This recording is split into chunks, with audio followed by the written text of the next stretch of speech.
Welcome back my YouTube channel.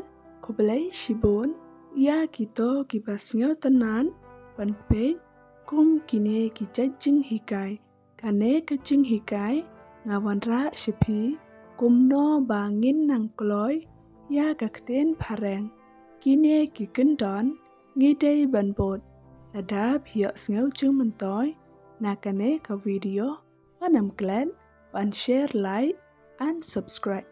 Klem dapen slam alengin yestang no. Speaking English slowly has two advantage. Kasi ban kren pareng suki kadon arteli kijing mentoy.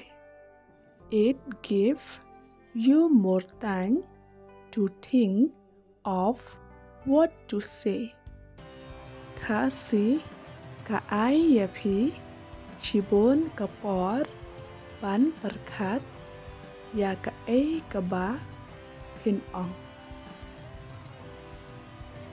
It makes your speech clear so the others person can understand.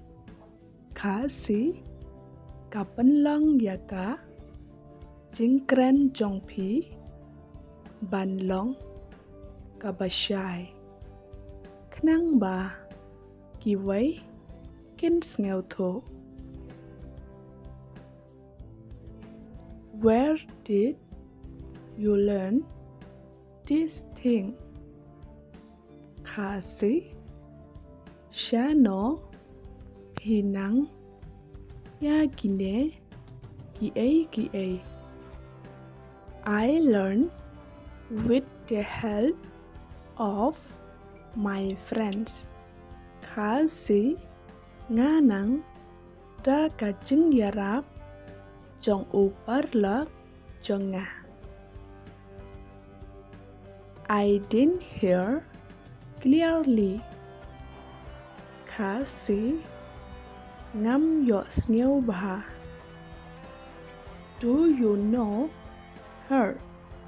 Kasi pi ito yaka. No, I don't know her. Kasi em ngam ito yaka. How is your business? Kasi kumno kakam kajam jongpi. Not very good. Kasi kam dabyang bha. What did you say? Kasi ka ai piong. I didn't say anything. Kasi nga klem ong ai. What is the date today? Kasi kat no tarik menta kasngi. When will they come? Kasi lano kinwan. They will come at night. Kasi kinwan shibit janmet.